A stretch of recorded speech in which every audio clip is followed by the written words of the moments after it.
After enrolling in Utah's Road Usage Charge Program, you'll receive an OBD mileage reporting device. This is how to install the device in your vehicle. Park your vehicle outside for better connection. Be sure to turn it off before installing.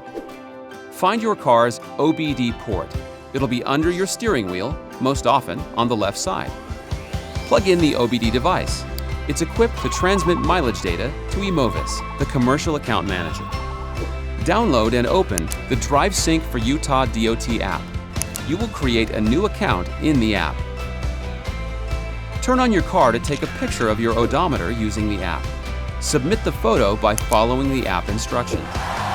After successful connection, you'll receive an email confirming your active account. Thank you for participating in Utah's Road Usage Charge Program. Enjoy your connected car.